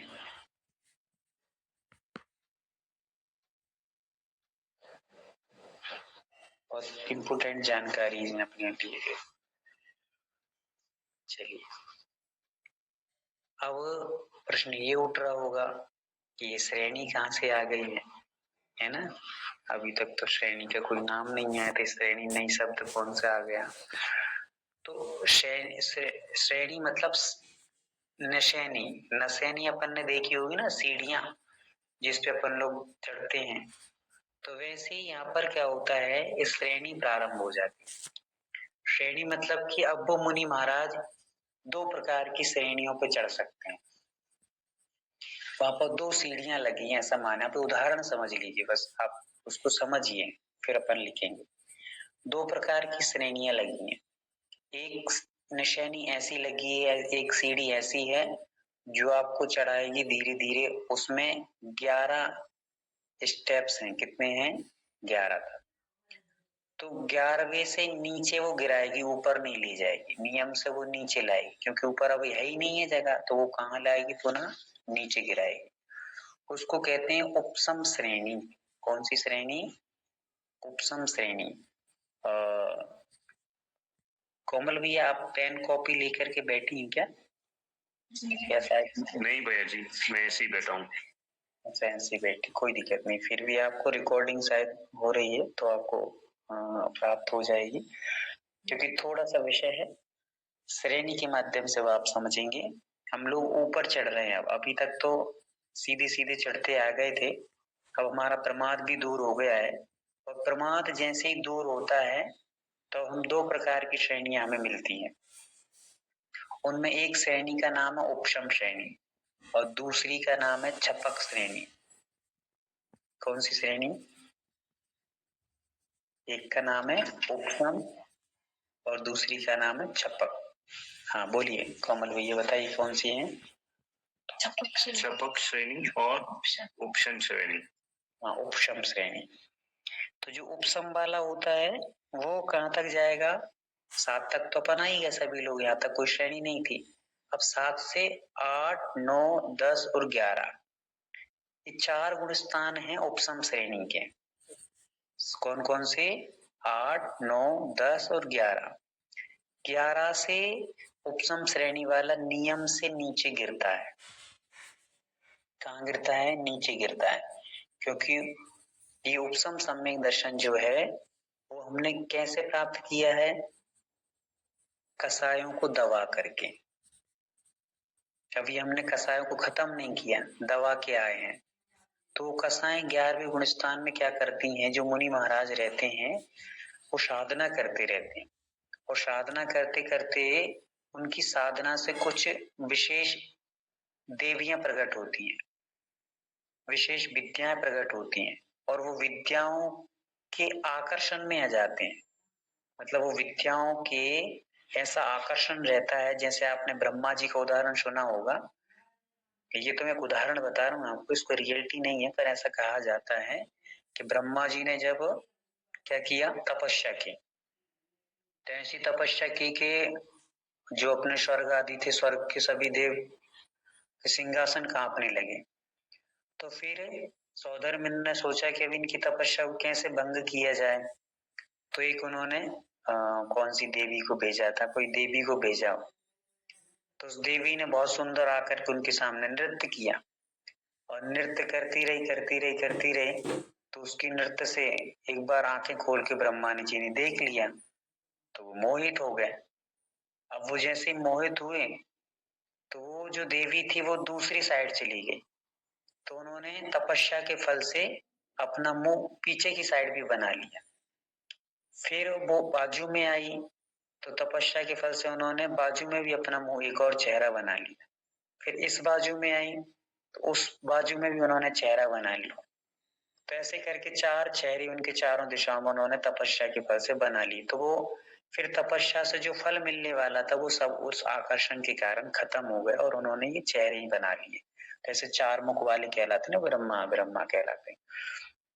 तो वैसे ही वह 11वें गुण स्थान में उनके तपस्या के फल से ऐसी कुछ विद्याएं सिद्ध हो जाती हैं, और वे विद्याएं परीक्षा लेने के लिए आती हैं। और परीक्षा लेने में जो मुनि महाराज नियम से फेल हो ही जाती, कसाय का उदय आता है तो वो पुनः नीचे गिर जाते हैं। ऐसा वहां का सिस्टम रहता है। और दूसरा जो हमने श्रेणी समझी छपक श्रेणी।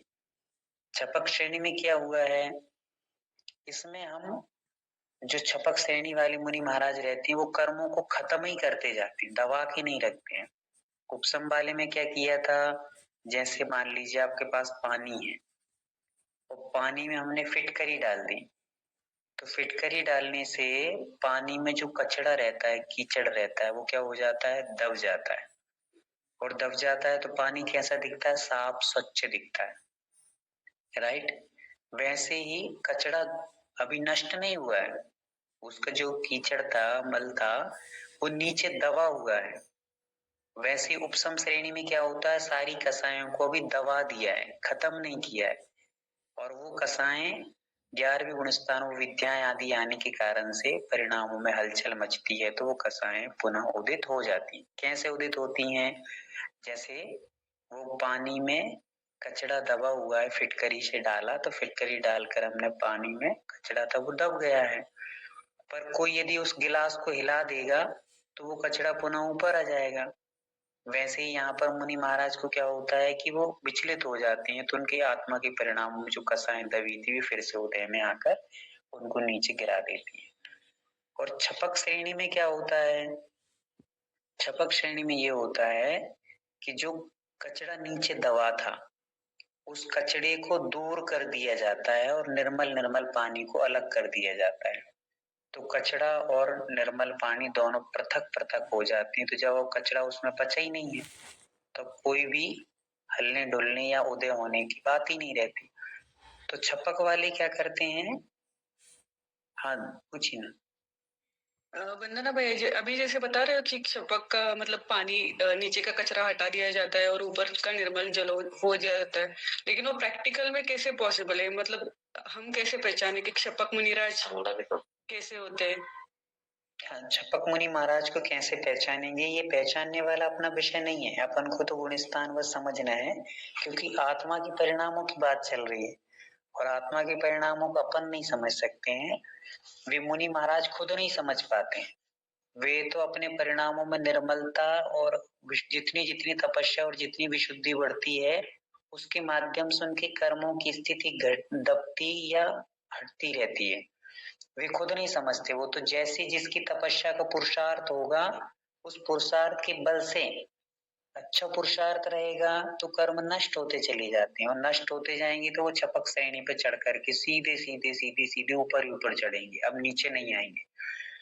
पर किसी मुनि महाराज का थोड़ा सा पुरुषार्थ कम रहा तो उपसम श्रेणी चढ़ेंगे और उपसम श्रेणी पे चढ़ करके 11 तक तो वो पहुंच जाएंगे बड़े आसानी से। पर 11वीं गुणस्थान में जो उनके सामने विद्याएं आएंगी तो उससे वो विचलित होकर के नीचे गिरेंगे। ये मात्र केवली भगवान ही इस चीज को बता सकते हैं कि किसके गुणस्थान घट रहे हैं, किसके बढ़ रहे हैं, क्या हो रहा है। अपन सब इस चीज को प्रैक्टिकली नहीं समझ सकते, बस इतना समझ सकते हैं कि गुणस्थान कैसे घटते बढ़ते हैं उदाहरणों के माध्यम से या शास्त्रों के आधार पर समझ सकते हैं। बाकी उनके अंदर कैसा क्या चलता है सिस्टम वो हम नहीं समझ सकते। अपन अपना खुद नहीं समझ पा रहे हैं कि हम सम्यक दृष्टि हैं कि नहीं।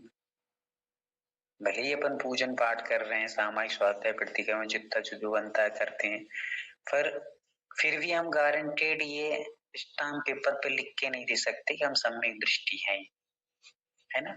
तो ये अपने परिणामों का विषय है और वो परिणाम हम नहीं समझ पा रहे, हमें तो करना है, जितना कर सकते हैं उतना उतना उतना करते जाओ, तो उससे हमारे अंदर जो विशुद्धि बढ़ेगी, अपने आप में कुछ पवित्र भाव रखते हैं, हमारे कहीं किसी प्रकार से अश्रद्धान नहीं होता, हमें विपरीत देव शास्त्र के प्रति कोई लगाव नहीं रहता और हमें सच्चे देव शास्त्र गुरु प्रति कभी लगाव कम नहीं होता। इस चीजों से सब पता चलता है कि सम्यक दृष्टि जी।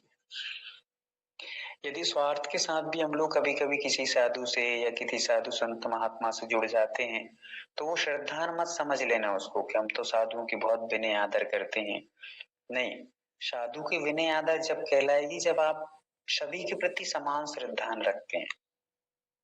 ऐसा नहीं कि कोई विशेष एक साधु से हमारे चौके में आ जाते हैं, ये हमें बड़ा प्रेम देते हैं, ये हमें वात्सल्य देते हैं तो ये हमारे महाराज जी हो गए हैं, बाकी तो और कोई आ गया है तो हम मुंह बनाकर बैठ गए, हमें चौका नहीं लगाना, हम तो उनके ही लगाते हैं।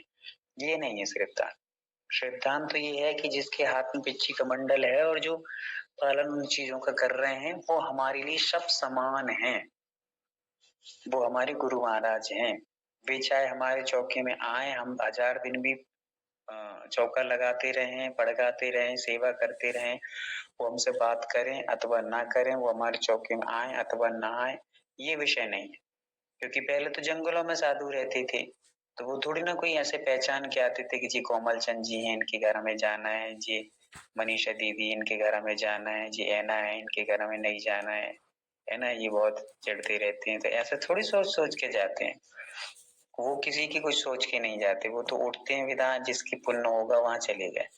तो वैसे ही साधु को हमें बांध के नहीं चलना है, साधु से बंध के चलना है, राइट। तो ऐसे अपन को चलना है, ये श्रद्धान कहलाता है। तो वैसे ही आत्मा के परिणामों को हम लोग कोई भी नहीं समझ सकते हैं, वो तो वर्ष अपन ये परिभाषाओं के माध्यम से समझ के चल रहे हैं, ग्रंथों के आधार पे। चलिए भैया जी, हाँ जी, ये जो लिखा है आपने 11 से उपशम श्रेणी वाले जो ये मुनिराज नियम से नीचे गिरते, तो ये गिर करके कौन से 7वें गुण स्थान में आएंगे वापस से? वो भी आपको बताया जाएगा जब गिरना चढ़ने वाला अपन बताएंगे ना। अभी तो उपशम श्रेणी के बारे में बता रहे हैं, हमने ये नहीं बताया कि उपशम श्रेणी लिख लीजिए, अभी तो आपको मात्र बता रहा हूँ कि कैसा कैसा सिस्टम होता है। फिर लिखने वाला सिस्टम तो अपन अभी बताएंगे क्या चलता है, पहले ये अपन समझ लें। टेलर समझ लेंगे तो पिक्चर अपने आप समझ में आ जाएगी। तो हमें ये समझ में आ गया ना कि क्या होता है उपशम श्रेणी में और चपक श्रेणी में। ये दोनों श्रेणी कहाँ से प्रारंभ होती है? 7वें गुण स्थान से प्रारंभ होती है। तो 7वें में कोई उपशम श्रेणी पे चढ़ जाते हैं मुनि महाराज, और कोई कोई मुनि महाराज चपक श्रेणी पे चढ़ जाते हैं। उपशम वाले कौन चढ़ते हैं? तो जिन्होंने अपने कर्मों को या कसायों को क्या कर दिया है? दबा दिया है, वे चढ़ते हैं उपशम श्रेणी पे। और जिन्होंने कसायों को खत्म ही कर दिया है, खत्म करते करते चढ़ते जा रहे हैं, वो जिस जिस गुण स्थान में जैसे जैसे कसाय आएंगे उनको वो खत्म ही कर देते हैं। 7वें में जो आएंगे उनको खत्म किया, 8वें में जो शत्रु आएंगे उनको खत्म किया, 9वें में जो शत्रु मिलेंगे उसको खत्म। जैसे गेम खेलते हैं ना अपन लोग, स्टेप उसमें क्या आती है वो स्टेज, तो उसमें नए नए शत्रु जैसे जैसे हम लोग आगे आगे बढ़ते वैसे वैसे नए नए और भी शत्रु वगैरह मिलते जाते हैं। वैसे ही इस गुण स्थानों के साथ होता है कि हम लोग 7वें गुण स्थान में जितने कर्म थे उनको खत्म किया तो 8वें में थोड़े और मिलेंगे, फिर 8वें वालों को खत्म करेंगे तो अगली स्टेज 9वें गुण स्थान में कुछ शत्रु मिलेंगे, उनको खत्म किया। तो जो खत्म करते जा रहे हैं, पूर्णतः नष्ट करते जा रहे हैं, वो हैं कौन सी श्रेणी वाले? चपक श्रेणी वाले। और जो दबाते जा रहे हैं वो हैं उपशम श्रेणी वाले। एक उदाहरण मैं आपको दे रहा हूँ, जैसे कोई राजा है, राजा ने किसी दूसरे राज्य पर आक्रमण किया और उसको राज्य पर आक्रमण करके उसने सामने वाले शत्रु राजा को बंदी बना लिया। क्या बना लिया? बंदी। और बंदी बना करके उसने अपने जेल में उसको बंद करके रखा है। तो ये क्या कहलाएगा? उसको दबा दिया, उस राजा को दबा के रखा हुआ, जेल में रखा हुआ है, नष्ट नहीं किया उस राजा को। तो अब क्या होगा? जिस राजा को आपने कैद करके रखा है वो कभी यदि छूट गया, भाग गया, तो फिर से वो आप पर आक्रमण करेगा और आपको क्या कर देगा? नष्ट कर देगा। तो वैसे ही जो कसाय हमने दबा के रखी हैं वे कभी ना कभी उदय में आकर के जीव को गिरा देती। पर मान लीजिए यदि हमने मतलब किसी राजा ने सामने वाले विरोधी राजा पर आक्रमण किया और उसको पूर्ण रूप से समाप्त ही कर दिया, खत्म ही कर दिया, तो अब न बजेगी बांस और न बज क्या बोलते हैं, न रहेगी, ना रहेगा बांस और न बजेगी बांसुरी। जी। तो ऐसा होता है। आ रहा है संबित भैया, समझ में आ रहा है आपको? जी भैया जी आ रहे। हाँ, तो ये उदाहरण से आप समझ सकते हैं इस श्रेणी के बारे में कि एक तो राजा को हमने विरोधी राजा को क्या कर लिया? बंदी बना के रख लिया, तो वो हो गया उपशम श्रेणी की तरह, क्योंकि वो कभी भी छूट करके हम पर आक्रमण करके हमें गिरा देगा। और एक हो गया कि हमने विरोधी राजा को पूर्णतः खत्म ही कर दिया, तो अब कोई झंझट ही नहीं रहेगी, कोई हमें गिराने वाला नहीं रहेगा। ठीक है, कोमल भैया। जी भैया जी, वंदना। हाँ, बताइए थोड़ा सा उपसम श्रेणी और छपक श्रेणी के बारे में कुछ समझ में आ रहा है कि नहीं आ रहा? जी भैया जी, श्रेणी में दो प्रकार की श्रेणी होते हैं, एक उपसन श्रेणी और एक छपक श्रेणी। छपक श्रेणी में ऐसे होता है कि अपने कषायों को पूरी तरह से खत्म करते हैं, और उस श्रेणी में वो त्यागी नेतो मुनि ऊपर चढ़ते जाते हैं, जैसे 7वें गुणस्थान से 11वें गुणस्थान तक। और दूसरा जो उपसन श्रेणी है, उसमें क्या होता है कि जो अपने जो मुनि है वो अपने कषायों को उसमें दबा के रखते हैं, वो, और जब भी वो कषाय फिर उत्पन्न होते हैं तो फिर उनके गुणस्थान गिरते रहते हैं। तो ये भी श्रेणी 7वें गुणस्थान से 11वें गुणस्थान तक लागू रहती है। इतना ही समझाया भैया जी मैंने। बहुत बढ़िया, बहुत बढ़िया। उदाहरण देके बताया था हमने अभी आपको, एक बताइए। एक मिनट भैया जी, दिया था कि ग्लास में जैसे हम अभी जैसे पानी में लिया, सॉरी। हाँ, वो सर ये बताना चाह रही हैं कि आपने 11वां गुणस्थान बता दिया था, वो बता देंगे, अभी बोलने दो। तो हाँ, जी कुछ गलत बताया मैंने? नहीं, कुछ नहीं, आप बताइए, अभी सही बता रहे हैं, आप बताइए। हाँ, तो जैसे ग्लास में पानी लेते हैं और उसमें कुछ मिट्टी है और उसको नहीं दबा हिलाएंगे तो वो सेटल हो जाता है, और तो वैसे दबा के रखा जाता है, वो उपसन श्रेणी का है। और जब भी कोई अगर हम ग्लास को हिलाएंगे तो वो फिर पूरा उठ के ऊपर आता है। तो उस तरह से हमारे कषाय जो है ऊपर आ जाते हैं। तो उसके उदाहरण में आपने एक राजा का उदाहरण दिया, जो दूसरे क्षेत्र के राजा पे आक्रमण करके उनको बंदी बना के रखते हैं, मगर अगर छोड़ दिया तो वो फिर उत्पन्न हो जाते हैं। वैसे ही जैसे ग्लास में पानी है और जो मिट्टी सेटल होती है उसको निकाल के रख के शुद्ध पानी को एक तरफ कर देंगे तो वो शपक श्रेणी में आ जाता है।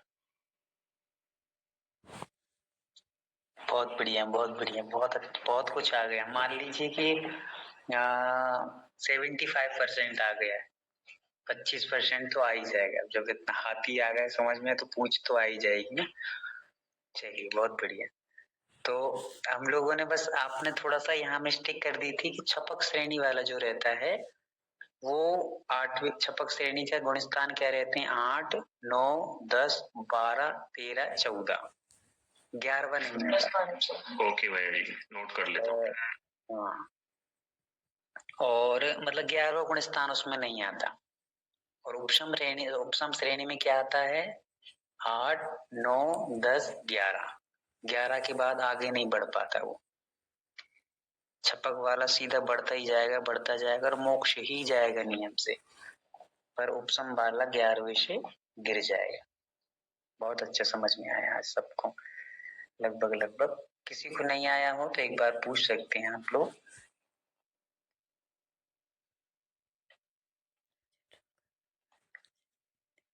हाँ, आज वो है, क्या बोलते हैं, जी जी हाँ, पूछिए। हाँ, आदिश भैया पूछिए। ये दूसरा जो आपने गुणस्थान बताया था, 8, 10, फिर 12। हाँ, 8, 9, 10, 12, 13, 14, ये छपक श्रेणी के गुणस्थान है। 11वां बस छोड़ना है, 14 तक ले जाना है। और उपशम श्रेणी में 8, 9, 10, 11, उसके बाद खत्म। 11 से ऊपर नहीं बढ़ पाता उपशम वाला। चलिए, हाँ, तो क्या बोलते, डायरेक्ट करना है सुरभि दीदी? जी भैया जी। चलिए, कर लीजिए। किसी कोई डाउट तो नहीं है? फिर उसके बाद ड्रा होगा, ड्रा के बाद अपन क्लास को विराम करेंगे। आप लोगों को जैसे मैंने आज छपक का और उपशम श्रेणी के कुछ उदाहरण देके बताए हैं, वैसे उदाहरण आप लोग को खोज करके आज अपने डिस्कशन ग्रुप में करना है, लिख कर भेजना है। ठीक है, चलिए। भैया जी जैसे कल बताया था वैसे ही कर ले ड्रा। हाँ हाँ, कर सकते, कोई दिक्कत नहीं। जो 26। हाँ हाँ स्पष्ट समझा दी, एक बार समझा दीजिए फिर कर लीजिए। जी भैया जी। मेरे पास 3 स्लिप होंगी, 3 स्लिप हैं मेरे पास, जिनमें से आपको एक पे लिखा है 1 2 3, मतलब तीनों पे नंबरिंग कर रखी है मैंने 1 2 3। तो जैसे मैं जिससे भी पूछूंगी तो उनको अपना सिर्फ एक नंबर बताना है 3 पर्चियों में से, 1 2 3 जो भी आपको सही लगे। मेरे पास तीनों कलर की पर्चियां हैं, ब्लू है, पिंक है और वाइट है, और जिससे पूछेंगे सिर्फ उसी को बोलना है।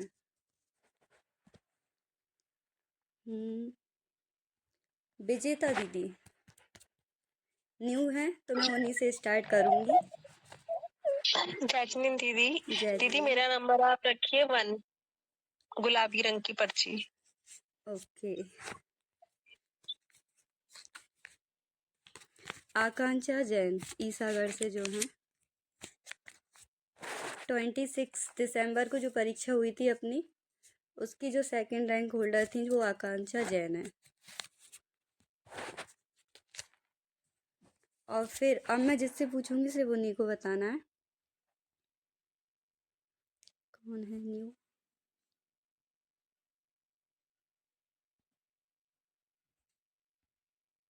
मीनाक्षी दीदी आप ही बता दीजिए। अब मेरे पास है, नहीं नहीं एक मिनट पहले नंबर तो सुन लीजिए। 4 5 6, पर्पल है, पिंक है, वाइट है। 5 नंबर की। ओके। किरण जैन हैदराबाद, किरण दीदी हैदराबाद। ठीक है भैया जी, दोनों हैं।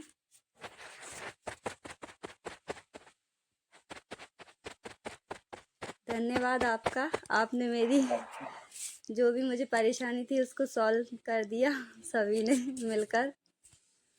धनश्री दीदी को, अच्छा भैया को पता नहीं क्या चल रहा है, कोमल भैया पता नहीं चल रहा है कि क्या चल रहा है। नहीं भैया जी, मुझे समझ में नहीं आ रहा था, मुझे लगा कि मेरा नाम ले लेंगे। नहीं नहीं भैया, ये थोड़ा ना जो अपनी परीक्षा हुई थी ना, एग्ज़ाम हुआ था अपना 26 दिसंबर को और जो 1 जनवरी को, तो उसमें क्या ना सेकंड रैंक होल्डर और थर्ड रैंक होल्डर जो थे ना हमारे, उसमें 2 या 3 आ रहे थे एक साथ, तो उनका ड्रा किया था ये अपन ने। शायद मैं फर्स्ट में रहूंगा फिर मैं। बिल्कुल आप फर्स्ट में ही हैं। लेडीज फर्स्ट में वही यहाँ तो। सभी लेडीज हैं भैया जी, तीनों, मतलब जो अपना पहला जो एग्जाम हुआ था उसमें भी लेडीज हैं, और सेकंड एग्जाम हुआ है उसमें भी सभी लेडीज हैं। हाँ जी, वो समोसा रंग में भी आगे ही वो बढ़ती है, तो क्या करें हम। सही है। चलिएगा, हो गया है जी भैया जी। करेंगे एंड सब, जिन बाणी स्तुति कर लेते हैं। ये रिकॉर्डिंग आप 2 मिनट का पीछे का पहले उस ग्रुप में डाल देना।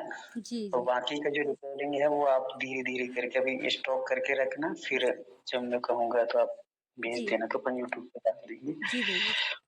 चलिए, सभी को हाथ जोड़ लेंगे, करेंगे अपन माँ जिनवाणी की आराधना। कोई किसी को डाउट तो नहीं है, कुछ पूछना हो?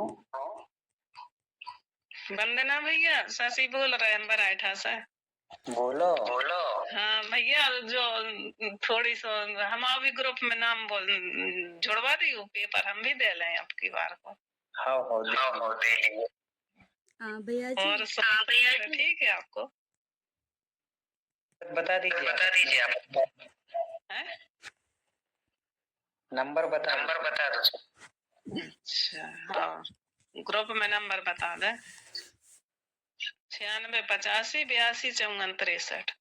सिर से निकल गया।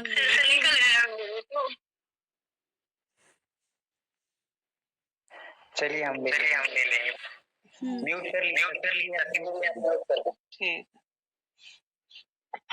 दीदी वो रोल नंबर भी बता दे। एक मिनट दीदी, पहले आप म्यूट कर लीजिए प्लीज।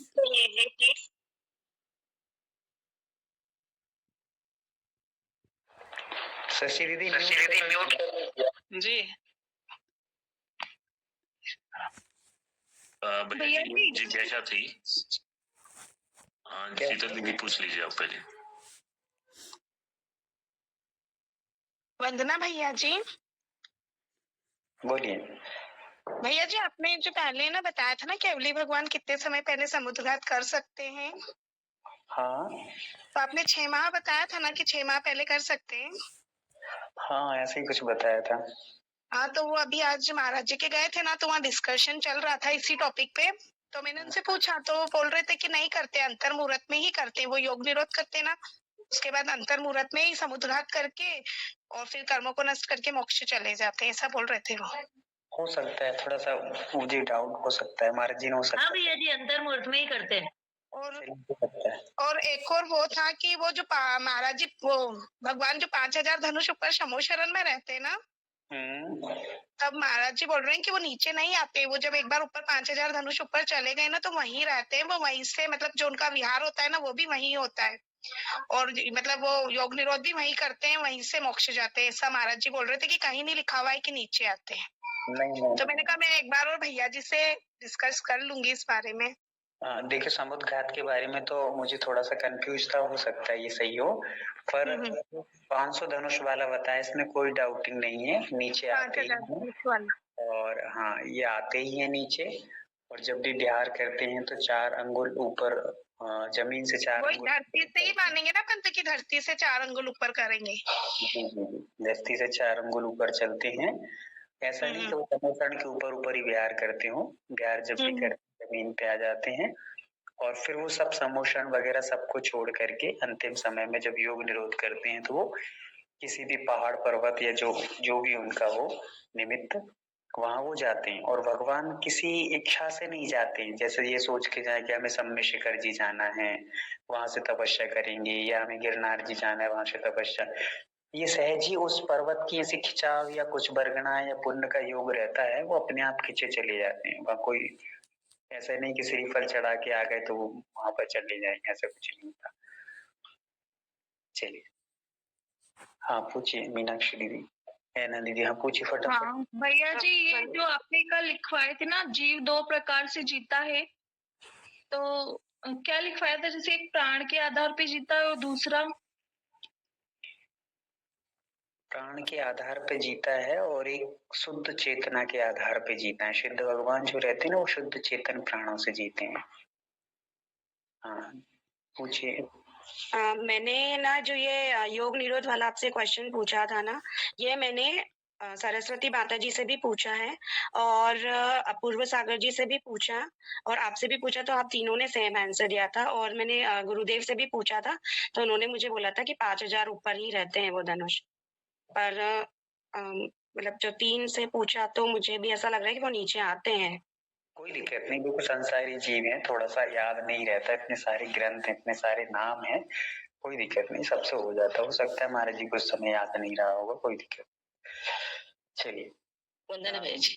हाँ दीदी. मराठीतच विचारते मी. ते अवसरपणी काय ते म्हणा, अवसरपणी उत्सरपणी काल आहेत की नाही, मग ते एक घटत जाते आणि एक वाढत जाते, बरोबर आहे. मग तसं काळामध्ये पण बदल होते का? मग काळ पण आता कसं, आताच जे आहेत काल तसंच काल असते का काल पण मोठं असं होतंय, त्यांचे दिवस मोठे असतात काय? हा मोठे असतात, सगळे मोठे असतात. दिवस पण मोठे होतात काय? म्हणजे आताच आहे तो काल राहत नाही तर मोठं होतंय काल. हाँ मोटे रहते उधर तो दिन रात जो अपने अभी होने लगे हैं, मतलब दिन रात तो ये 24 घंटे की जो चलती है वो ही चलता रहता है। सूर्य की गति जो चलती है ना उसी समय की जो चलती थी वो ही चलती है, उसमें कोई बदलाव नहीं रहता। पर व्यक्ति की जो कार्य हैं या उम्र है या आयु है, ये सारी चीजें घटती रहती, काल नहीं घटेगा। काल का तो जो 24 घंटे का वो रहते थे उस समय, उतनी 24 घंटे के आज भी रहता है। जो तिथि थी सब जो घटती बढ़ती वो सब पहले भी रहती थी, अभी भी रहती है। सूर्य चंद्रमा तो जिस गति से पहले चलते थे उसी गति से अभी भी चलते हैं, उनकी गति में कोई परिवर्तन नहीं आएगा। हमारी उम्र, हमारी आयु, हमारी हाइट, हमारी बुद्धि, हमारे रहन सहन, खान पीन, इन सब चीजों में घटना बढ़ना होता रहता है। काल में कोई घटता बढ़ता नहीं। ओके। भैया जी अवसर्पणी काल में सुकमा दुकमा काल में कुलकर होते हैं और उसर्पणी के दुकमा सुकमा में कुलकर होते हैं ना? हाँ होते हैं ना, अपन उसको डिस्कशन करेंगे अभी, थोड़ा सा कल कर लेंगे क्योंकि ये थोड़ा लंबा विषय चल जाएगा। हाँ और कोई?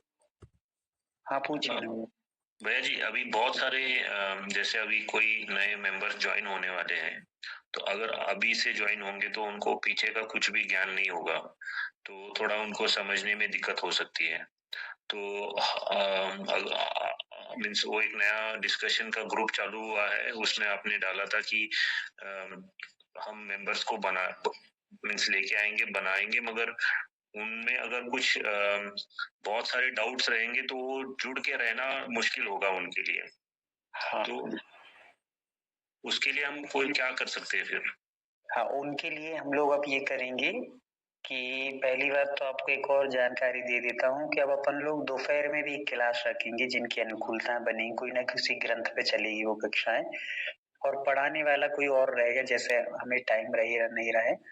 और सबको जो अपने यहाँ टैलेंटेड लोग हैं, टैलेंटेड लोगों में उन लोगों को ये क्लासें दी जाएंगी। वैसे ही अब ये जो नए मेंबर जुड़ेंगे उनके लिए भी एक क्लास अलग से रहेगी, और वो क्लास देख करके कि कौन अच्छे से पढ़ा सकता है वो क्लास उनको दी जाएगी। इसलिए तो आपको तैयार किया जा रहा है, आगे चल के सबको क्लासें बांटी जाएंगी, जो जो तैयार होते जाएंगे अच्छे से उनको क्लासें वो दी जाएंगी। ठीक है जी भैया जी। हाँ और कोई सजेशन?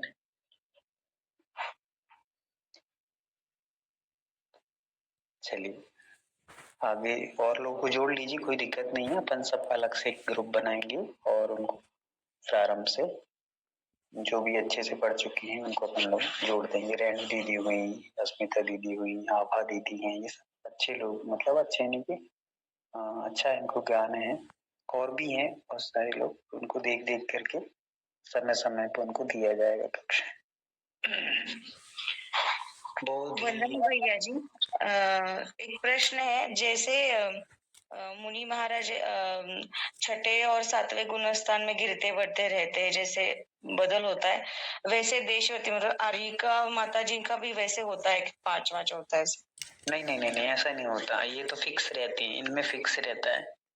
वहां प्रमाद के कारण बस हो जाता है, तो एक प्रमाद में चले जाते हैं तो छठवें आ जाते हैं, अप्रमाद में चले जाते हैं तो सातवें में चले जाते हैं। यहाँ ऐसा नहीं है, यहाँ तो एकदम फिक्स रहता है। वहाँ कसाय दोनों की एक ही रहेगी, संतुलन ही रहेगी, पर प्रमाद के कारण से वो ऊपर नीचे होते जाएंगे। और यहाँ तो कषाय फिक्स रहेगी, एक ही कषाय है, तो यहाँ प्रमाद तो स्थिति है ही पहले से, यहाँ पे कोई उतार चढ़ाव नहीं होता। दोनों गुण स्थानों वहां पे कषाय एक है, और यहाँ पर पांचवें गुण स्थान में फिक्स एक ही कषाय, ऊपर नीचे कहीं भी नहीं है कषाय। आगे के गुण स्थानों में भी ऐसा कहीं नहीं होता, मात्र छठवें और सातवें गुण स्थानों में इतना ऐसा होता है जो ऊपर नीचे होते रहते हैं बार बार। बाकी और 14 गुण स्थान जो है शेष नीचे वाले और ऊपर वाले, उनमें कहीं भी ऊपर नीचे वाला कोई सिस्टम नहीं है। ठीक है चलिए, और बाकी क्वेश्चन जो भी उठते हो लिख करके आप नोट कर लें, फिर अपन अगले सेशन में बोधि समाधि परिणाम विशुद्धि स्वात्मोपलब्धि शिव शौक सिद्धि चिंतामणिं चिंतित वस्तु दानी त्वां वन्द्यमानस्य ममास्तु देवी, त्वां वन्द्यमानस्य ममास्तु।